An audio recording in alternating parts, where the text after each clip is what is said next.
అండి వైజాగ్లో మహానాడు అంటే మినీ మహానాడు వైజాగ్లో అవుతుందండి. ఇది వచ్చాము ఇక్కడికి అందరం ఉన్నాం. చంద్రబాబు నాయుడు గారు చూడండి మినీ మహానాడు. మా వాళ్ళందరూ ఇటువంటి లైన్ కూర్చున్నారు మా వార్డులోన. మినీ మహానాడు వచ్చాము.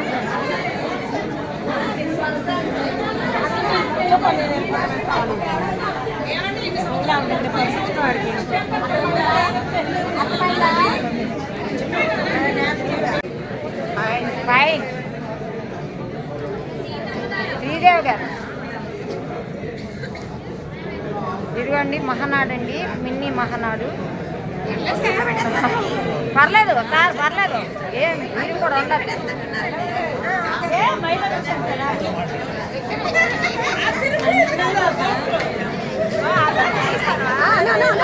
అందరూ వస్తున్నారండి. 10 అవుతుంది, 10 గంటలు అవుతుంది. చాలా జనం వచ్చారు మన 7 Hills దగ్గర. ఇంకా స్టార్ట్ అవ్వలేదండి, మహానాడు స్టార్ట్ అవ్వలేదు.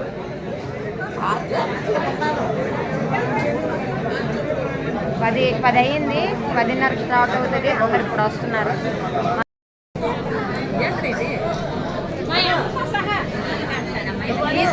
తీసాను మీ అమ్మకి ఎందుకు తీను, మీ అమ్మే ముందు. ఎక్కడికి వచ్చారు?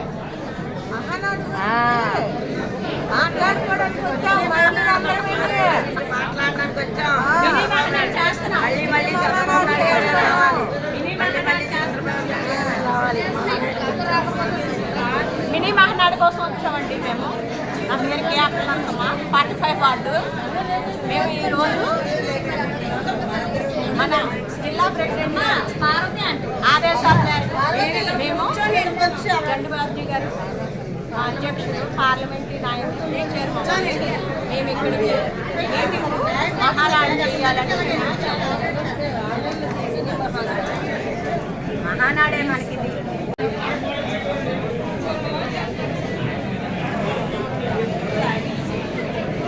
అక్కడ వచ్చేస్తారు కదా.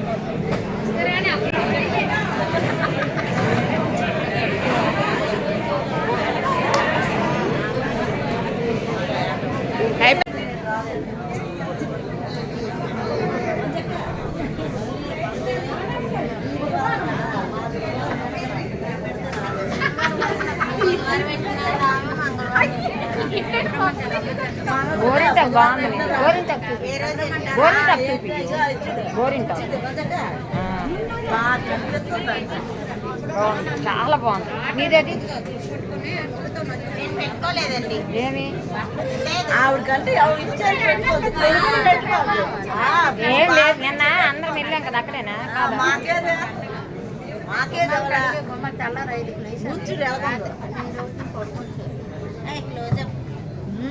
మరే నా కొడుకు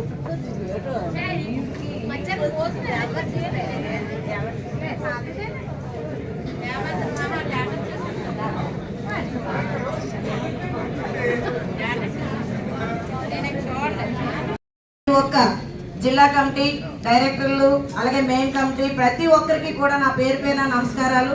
అలాగే నా ముందున్న సోదరి వాళ్ళందరికీ కూడా నమస్కారాలండి. మరి ఏదైతే మనం తీర్మానం చేసుకుంటామో మన నియోజకవర్గాలు, వార్డులు సమస్యల కోసం ఇది శ్రీనిబాబు చెప్పినట్టు మరి మహానాడులో తెలియజేస్తారు. మన ప్రతి నియోజకవర్గానికి కూడా గత గవర్నమెంట్తో పోల్చుకుంటే మనకి అప్పుడున్న సమస్యలే మనం చెప్పుకోవాలి, చాలా జరిగాయి. కాబట్టి మరి ఇప్పుడు మన గవర్నమెంట్ వచ్చాక అప్పుడు చెడే జరిగింది, ఇప్పుడు మన గవర్నమెంట్ వచ్చాక మంచి ఏం జరిగింది అనేసి మనం తీర్మానం చేసుకుంటాము.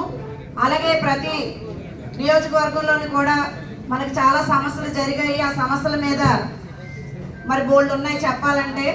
కానీ మనకు ప్రతి ఒక్క ఓట్లు అడిగేటప్పుడు మనం ప్రతి ఇంటికి వెళ్ళి మనం కొన్ని సూపర్ 6లోని మనకి కొన్ని హామీలు ఇచ్చాం. మనం ఆ హామీల ప్రకారం ఇప్పుడు కూడా మనము మన ఎదురుపడిన అడుగుతున్నారు, లేదంటే తెల్లవారేసరికి మన ఇంటి ముందుకు వచ్చాయని అడుగుతున్నారు.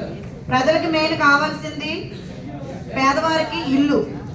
ఆ ఇల్లుల కోసం సార్ చాలా మంది కూడా చాలా ఇబ్బందులు అవుతున్నారు. ఎందుకంటే ఎవరు కూడా ఇంటి రెంట్లు అనేది కట్టుకోలేకపోతున్నారు. ప్రతి ఒక్కరు సొంత ఇల్లు అనేది వస్తే ఇన్నాళ్ళు ఇచ్చినా సరే వెళ్ళేవారు కాదు. ఇప్పుడు అడవుల్లో ఇచ్చినా సరే వెళ్ళిపోతాం, మాకు అద్దెలు కట్టుకోలేకపోతున్నాం అని చెప్పేసి అంటున్నారు సార్. అదొకటి తీర్మానంలో పెట్టండి సార్.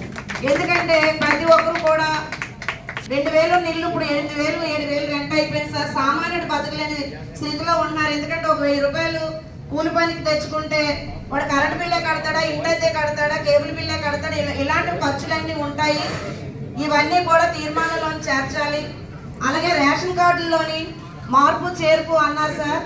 మన బాబు గారికి మాకు వర్క్షాప్ మీటింగ్లో వెళ్ళినప్పుడు కూడా తెలియజేశాము. ఎందుకంటే మార్పులు చేర్పులని కూడా ఇవి కొన్ని జరగట్లేదు సార్. ఎందుకంటే అవి మారితేనే కానీ నెక్స్ట్ పెన్షన్కి పెట్టుకోలేదు సార్. చాలా మంది పెన్షన్కి చాలా మంది కూడా పెట్టుకోవడానికి ఎదురు చూస్తున్నారు సార్. మరి అలాగే అమ్మఒడి అనేది కూడా పెట్టాలి సార్. ఎందుకంటే అమ్మఒడి ఎలాగ అమలు చేశారు, అది కూడా వస్తుందని. ఇంకోటి క్యాన్సర్ పేషెంట్లకి కొంతవరకే అందుతుంది సార్, అందరికీ డయాలసిస్కి. అది కూడా చాలా మంది ప్రతి ఒక్క చిన్న వయసు నుంచి కూడా ప్రతి ఒక్కరికి ఇప్పుడు క్యాన్సర్ అనేది ఏర్పడుతుంది సార్. చాలా ఇబ్బంది అవుతున్నారు. అది కొంతవరకే. కొంతమందికి డయాలసిస్, ఒకరికి కీమోలని డయాలసిస్ అని చాలా ఖర్చు అవుతుంది సార్. పేదవాడు కోరుకునేది ఒకటే సార్, గవర్నమెంట్లో ఎన్ని పథకాలు వచ్చినా ఏదొచ్చినా సరే విద్య, వైద్యం, ఇల్లు, సామాన్యుడు బతకడానికి ఇవే కదా సార్ కావాలి. ఆ మూడు మనం మన గవర్నమెంట్ వచ్చాక, గత గవర్నమెంట్ ఏంటంటే ఇల్లు లేకుండా చేయడం జరిగింది. గతంలో మన వాళ్ళకి ఇచ్చిన ఇల్లు కూడా వాళ్ళు రద్దు చేయడం జరిగింది. ఇవాళ నాయకులు దాని మీద దృష్టి పెట్టి కింద స్థాయి నుంచి పై స్థాయి వరకు కూడా కార్యకర్త కుటుంబాలకు అందరూ కూడా న్యాయం చేయాలని చెప్పి ఈ సందర్భంగా నేను తెలియజేసుకుంటున్నాను. అదే ఒక్కరికి 60 అది అందరికీ స్పందన వస్తుంది. అందుకే ఆ రోజు 60 గజాలు స్థలం ఇస్తారని నేను ఇప్పుడు అన్నది. అప్పుడు తెలుగు యువత అధ్యక్షుడు మన లొడకల కృష్ణ ఉండే టైంలో మేము అందరం చేసేటప్పుడు 60 గజాలు స్థలం ఇస్తామని హామీ ఇచ్చారు. తర్వాత కొన్ని కారణాల వల్ల జరిగాయి. ఆ విషయాన్ని కూడా పేద ప్రజలు చాలామంది, బడుగు బలహీన వర్గాలు విశాఖ ఉత్తర నియోజకవర్గంలో చాలామంది ఉన్నారు. ముఖ్యంగా సింహాచలం దేవస్థానం మనకి అన్ని వార్డులు కూడా టచ్ అయి ఉన్నాయి కనుక ప్రతిదీ కూడా ఏ సమస్య వచ్చినా సింహాచలం దేవస్థానంతోనే ఇంక్లూడ్ అవుతుంది కనుక ఆ విషయాల్లో పరిశీలించి ఈ తీర్మానాలన్నీ సడన్గా చెప్పవలసి చాలా ఉన్నాయి. నేను చెప్పే ఈ 3 తీర్మానాలని పరిశీలించవలసిందిగా మన సభ అధ్యక్షుని కానీ మన గౌరవ అధ్యక్షుల వారిని కోరుతూ సెలవు తీసుకుంటున్నాను. జై హింద్, జై ఎన్టీఆర్. థ్యాంక్ యూ వరప్రసాద్ గారు. అదేవిధంగా రేషన్ కార్డులు ఆన్లైన్ చేస్తున్నటువంటి వ్యవహారం, అదేవిధంగా ఈ రేషన్ బళ్ళు రోడ్డుపై అంటే మన గతంలో దాని మీద విమర్శలు చేసాం. రోడ్ల పైన అందరూ కూడా నించొని రేషన్ తీసుకునేటువంటి దౌర్భాగ్యం. ఆ బళ్ళ మీద ఏదో అవకాశం ఉన్నప్పుడు ఏదో టైంలో వెళ్ళి తీసుకునేవారు. రేషన్ 45వ వార్డు. అలాగే దశాబ్దాలుగా మన పార్టీ స్థాపించిన నుంచి మినీ మహానాడులు డిస్టిక్ వేజ్గా మన స్టేట్ వేజ్గా జరుపుకున్నటువంటి విషయం అందరికీ తెలిసిన విషయమే. అలాగే ఈ వేదికను అలంకరించినటువంటి పెద్దలకు, అలాగే మన జిల్లా అధ్యక్షుల వారికి, అలాగే భర్త గారికి, ముత్యాలరెడ్డి గారికి, వేదిక నుంచి ఆలోచించిన పెద్దలందరికీ పేరు పేరున ధన్యవాదాలు. అయినా పార్టీ అంటే, కార్యకర్తలు అంటే క్రమశిక్షణగా అతను హెల్త్ బాగోలేకపోయినా కానీ నిన్న బీచ్లో వచ్చి చిన్న కుర్రోడ్లాగా జెండా భుజం మీద వేసుకొని పార్టీని నడిపించిన ఆరోగ్యం కూడా పక్కన పెట్టి పార్టీ పట్ల అంత కృషి చేస్తున్నారు మన బాబ్జీ గారు. అయ్యా, ఇప్పుడు ప్రజల తాలూకా సమస్య ఏంటంటే ఒంటరి మహిళ అనేటప్పుడు ఇప్పుడే ఒక ఆవిడ అన్నది, ఒంటరి మహిళ మా పిల్లలు ఉన్నారు, మా కొడుకులు ఉన్నారు, ఎక్కడ ఉన్నాయి, నేను ఒంటరిగా ఉన్నాను. అలా కాదు, ఒంటరి మహిళ అంటే ఎవరు బిడ్డలు కానీ ఎవరు ఉండకూడదు. ఉండకుండా ఉన్నటువంటి వాళ్ళకి మాత్రమే ఎంఆర్ఓ ఆఫీస్ దగ్గరికి వెళ్ళి ఒంటరి మహిళ అప్లికేషన్ పెట్టుకొని ఒంటరి మహిళ ఈవిడ ఒంటరు అని చెప్పి ఎంఆర్ఓ సర్టిఫికేట్ ఇస్తేనే ఒంటరి మహిళ తాలూకు పెన్షన్ వస్తుంది. అది గుర్తుంచుకోండి. సో దాని మీద ఇరుగు పొరుగుల దగ్గర 5-6 దగ్గర స్టేట్మెంట్ తీసుకుంటారు. మీరు ఈవిడ ఒంటరిగా ఉంటుంది మాకు తెలుసు అని చెప్పి అలాగే వివరించగా ఆధార్ కార్డు నెంబర్తో సహా సంతకాలు పెడితే ఆవిడకు ఒంటరి మహిళ సర్టిఫికేట్ అనేది ఎంఆర్ఓ ఇస్తాడు. ఎంఆర్ఓ ఇస్తేనే పెన్షన్కి అర్హులు. సో అలాగే సార్ ఇప్పుడు కొత్తగా రేషన్ కార్డులు ఇప్పుడు మన ప్రభుత్వం రేషన్ కార్డులు ఫ్యామిలీ నెంబర్ని యాడ్ చేసుకోవచ్చు, ఏమైనా కావాలంటే తొలగించుకోవచ్చు అనే ఆప్షన్ ఇచ్చింది. సో అది సర్వర్ సరిగ్గా పనిచేయట్లేదు సార్. రేషన్ కార్డు సంబంధించి మీ అందరికీ మెసేజ్ వచ్చుంటాయి. కార్డు తీసుకోవచ్చు, కార్డు రిమూవ్ చేసుకోవచ్చు, మెంబర్లని యాడ్ చేసుకోవచ్చు, లేదా కార్డు రద్దు చేసుకొని కొత్త కార్డు తీసుకోవచ్చు. ఇవన్నీ ఒకే దఫాలో జరుగుతాయి సార్. అదే వివరిస్తాను సార్.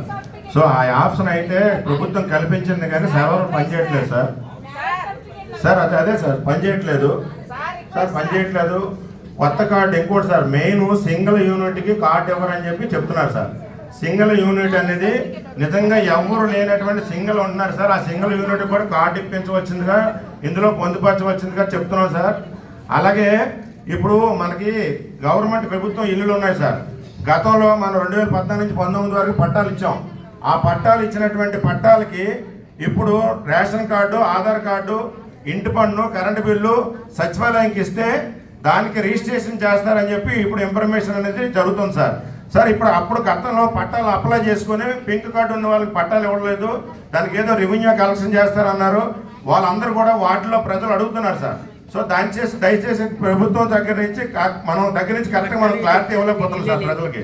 సో దాని అందు కూడా ఒకసారి రిమైనింగ్ ఉన్న వాళ్ళకి పట్టాలు ఇస్తామా, పింక్ కార్డు ఉన్న వాళ్ళకి ఏమైనా గవర్నమెంట్ దాన్ని వాల్యుయేషన్ చేసి వాళ్ళకి ఏమైనా మనం కల్పించగలుగుతామా? సో ఈ పట్టాలు రిజిస్ట్రేషన్ చేసుకుంటే మళ్ళీ రిజిస్ట్రేషన్ చేసుకునే అవకాశం ప్రజలకు కల్పిస్తామా? ఆ క్లారిటీ ఇవ్వాలి సార్. నేరుగా ఏదైనా ప్రభుత్వం పెనం చేస్తే మన కార్యకర్తలకు, మన నాయకులకు ముందు తెలియపరిచే ఆ సచివాలయం సిబ్బందికో అధికారులకు తెలియపరిచేటట్టు ప్రభుత్వం ఈ నిర్ణయం తీసుకోవాలని చెప్పి నా యొక్క కోరిక సార్. ఎందుకంటే వాళ్ళు చెప్తే మనకు తెలుస్తుంది తప్పితే నేరుగా మన ప్రభుత్వం ఉంది కదా, మాకు ఇన్ఫర్మేషన్ తెలియదనే పదం మాలో ఉంది సార్. ఎందుకంటే మాకు ఎవరు తెలియట్లేదు. వాళ్ళు చెప్తే ప్రజలు అడుగుతున్నారు. సచివాలయంలో చెప్పారు నిజమేనంటే మనం తెల్లమోసం వేసుకోవాల్సి వస్తుంది. సో ఫస్ట్ ఇన్ఫర్మేషన్ కూడా లోకల్ నాయకులకి సో తమరు తెలియపరిచి ఈ అవకాశం కల్పించవలసిందిగా ఈ తీర్మానంలో పొందుపరిచి అధిష్టానం అదే పార్టీకి తెలియపరచవలసిందిగా కోరుతున్నాం సార్. అలాగే గతంలోనూ రేషన్ అనేది వాళ్ళు ఉదయం 6 గంటలకు 8 గంటలకు షాప్ తీస్తే 12 గంటల వరకు దుకాణం తెరుస్తుంటే వాళ్ళు ఉదయం 10 గంటలకు పనికి వెళ్తారు సార్. 10 గంటలకు వచ్చేటప్పుడు రేషన్ తీసుకొని ఇంట్లో పెట్టుకొని వాళ్ళకి మళ్ళీ అన్నం పెట్టుకొని క్యారేజ్తో కూలి పనికి వెళ్ళిపోయేవారు. ఇప్పుడు వ్యాన్ ఎప్పుడు వస్తుందో వాళ్ళు ఆ రోజు రేషన్ తీసుకోవాలనుకుంటే కూలి పని మానేసి ఆ రేషన్ తీసుకోవాల్సి వస్తుంది. అప్పుడు అంటే ప్రజలకు ఎంత ఇబ్బంది అయిందో.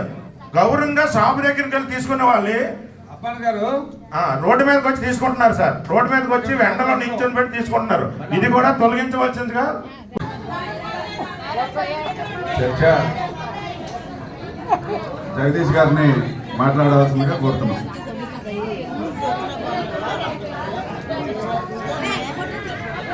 అందరికీ నమస్కారం. సభాధ్యక్షుడు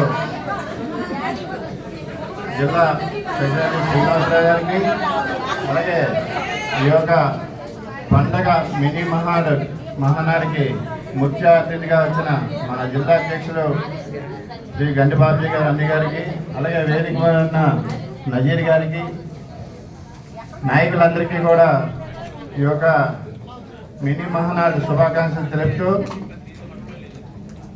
మేమైతే ఈ మినీ మహానాడులో ఏది పెడితే అది రాష్ట్ర మహానాడులో చర్చించి ఆ యొక్క పనులు జరుగుతాయని ఆశాభావంతో కొన్ని విశాఖపట్నం జిల్లాకు సంబంధించిన వర్కులు అన్న దృష్టికి తెస్తున్నాం. మనకి మెయిన్ సమస్య అప్పుడు జనాభా పెరిగింది. అలాగే ఇప్పుడు మన విశాఖ జిల్లా కూడా ఐటీ హబ్గా మారబోతుంది. దీన్ని దృష్టిలో పెట్టుకొని మన మద్దిలపాలెం సెంటర్ నుంచి హనుమంతోగా ఫ్లైఓవర్ వేసుకుంటే అటు నుంచి మధురవాడ, ఎందుకంటే ఇక్కడ ఉద్యోగాలు చేసి అటు మధురవాడ, కొమ్మాది అటుపక్క వెళ్ళే వాళ్ళకి ఇబ్బందికరంగా రాత్రులు సాయంత్రం పూట ట్రాఫిక్ జామ్ అయిపోయి తెల్లవారు వచ్చేటప్పుడు జామ్ అయిపోయి కార్లు కానీ కూడా మన ముఖ్య సెంటర్ హనుమంతోగా అయిపోయింది. దీన్ని దృష్టిలో పెట్టుకొని అక్కడ ఫ్లైఓవర్ ఏర్పాటు చేస్తారని మహానాడులో పెడతారని ఆశిస్తూ, రెండోది మనకిప్పుడు విశాఖపట్నానికి అతిపెద్ద రైల్వే స్టేషన్గా మన విశాఖ రైల్వే స్టేషన్ జోన్గా ఏర్పడాక రైల్వే స్టేషన్ పెద్దదవుతుంది. ఆ రైల్వే స్టేషన్ సంబంధించి అటుపక్క జ్ఞానాపురం, గజ్జలపాలెం, ఇటుపక్క న్యూ కాలనీ ఇటు సైడ్కి వంతెన అనేది రైల్వే బ్రిడ్జి ఒకటే ఉంది. అది వర్షాకాలం వచ్చేటప్పటికి ఆ బ్రిడ్జి పొంగిపోయి ట్రాఫిక్ అంతా జామ్ అయిపోయి అటుపక్క మనోరమ సైడ్ నుంచి వెళ్ళడం జరుగుతుంది. చాలా ఉద్యోగాలు ఇచ్చారనే దీంట్లో వెళ్తున్నారు. దయచేసి మన వర్క్షాప్ మీటింగ్లో కూడా మీరు అమలు చేసాం. మీరు కూడా ఇది దృష్టిలో పెట్టి ఏదైతే సచివాలయాలు ఉన్నాయో సచివాలయాల స్టాఫ్ని నియోజకవర్గాలు మార్చండి, ట్రాన్స్ఫర్. ఎందుకంటే గత 6 సంవత్సరాలు బట్టి ఆ సచివాలయాలు ఉండిపోయి మధ్యాహ్నం భోజనం చేయడం, అది పర్సనల్ పనులు చేసుకోవడం తప్ప ఎవరైనా పబ్లిక్ వెళ్తే సిస్టమ్ పనిచేయట్లేదు అంటారు, లేదంటే నెట్ లేదంటారు. ఇలా ఏదో ఒకటి చెప్పి పంపించడం తప్ప పని అయితే అవ్వట్లేదు. అలాగని మేము వెళ్ళి అడిగితే సరే సార్ చేస్తున్నాం సార్, సాయంత్రం నెట్ ఓపెన్ అవుతుంది, బిజీ అయిపోతుంది, సాయంత్రం ఎవరు వచ్చినా చేస్తామని మాకు సమాధానం చెప్తున్నారు. ఇది మీరు దృష్టిలో ఉంచుకొని సచివాలయ స్టాఫ్ను మాత్రం నియోజకవర్గాలు దాటించి ట్రాన్స్ఫర్ చేస్తే వాళ్ళు కొత్తగా అందులో ఉంటారన్నమాట. మూడోది అన్నాయి లాస్ట్ది మేము అడిగేది, ఇప్పుడు మన పార్టీ అధికారంలో లేనా ఉన్నా కష్టపడే కొంతమంది కార్యకర్తలు ఉన్నారు. క్రియేట్ చేసి ఆ పోస్టులు మంచి జరిగిందో చెడు జరిగిందో అనవసరం. ఆడైతే వార్డులో చెప్పుకోవడానికి నాకు ఈ పోస్ట్ వచ్చింది అని గౌరవంగా చెప్పుకుంటాడు. ఈరోజుకి మన పార్టీ అధికారంలోకి వచ్చి 11 నెలలు అయినా సరే ఏ ఒక్క కార్యకర్తకి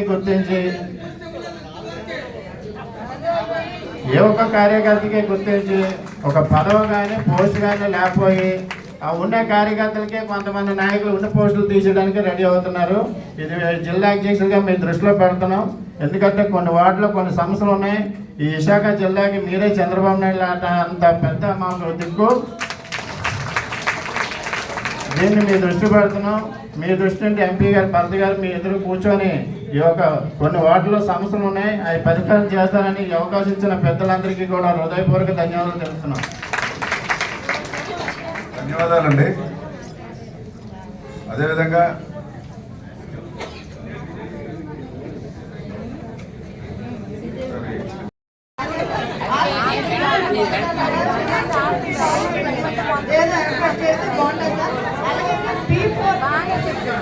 P4 కార్యక్రమం ఉంది కదా సార్, అది వాలంటీర్లు డోర్ టు డోర్ వచ్చి సచివాలయాలు చేయలేదు సార్. వాళ్ళు నచ్చిన వాళ్ళు మాత్రమే సచివాలయానికి వెళ్ళి రిజిస్ట్రేషన్ చేసుకుంటే వాళ్ళకే రాశారు. ఈ P4 అనే అవగాహన అయితే ఎవరికి లేదు. మరొకసారి దాన్ని కార్యక్రమం పెట్టి ప్రతి ఒక మీటింగ్ లాగా ఏర్పాటు చేసి దాన్ని మీరు హైలైట్ చేస్తారని కోరుకుంటున్నాను. ఇంకేమనుకోండి. జై తెలుగుదేశం.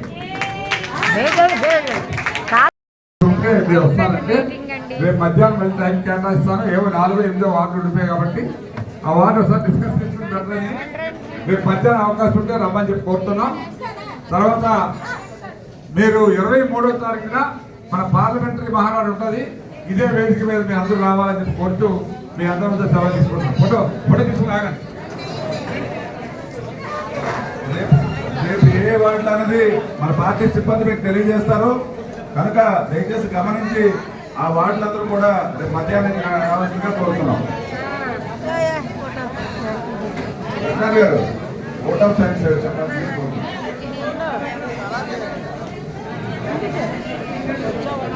నియోజకవర్గం మినీ మహారాజుకు ఇచ్చేసిన పెద్దలు జిల్లా అధ్యక్షులు గంగిరాజు గారికి మరియు రాష్ట్ర ప్రధాన కార్యదర్శి నజీర్ గారికి, జిల్లా ఉపాధ్యక్షులు గారికి, భర్త గారికి, కృష్ణ గారికి, ఇక్కడికి ఇచ్చేసిన కార్యకర్తలకు, సోదర సోదరీమణులకు అందరికీ హృదయపూర్వక ధన్యవాదాలు తెలియజేసుకుంటున్నాం.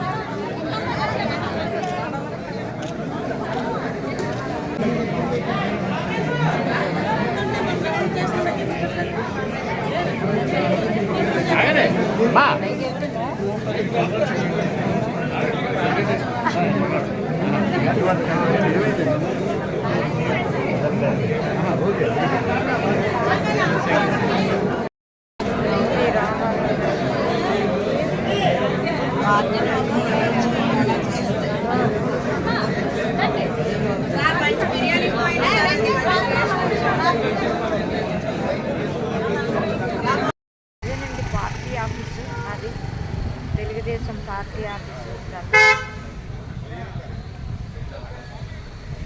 ఎంట్రన్స్ దగ్గర అది ఆ బిల్డింగ్.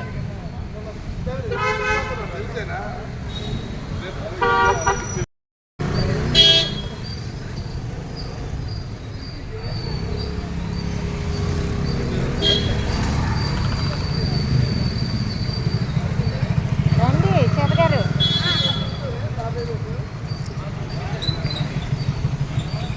మేము ఇప్పుడు రిటర్న్ వెళ్ళిపోతున్నామండి.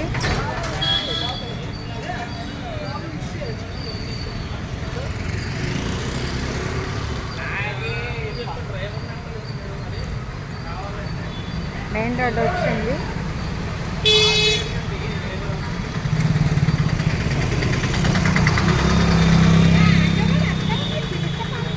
ఎవరు ఆడంటే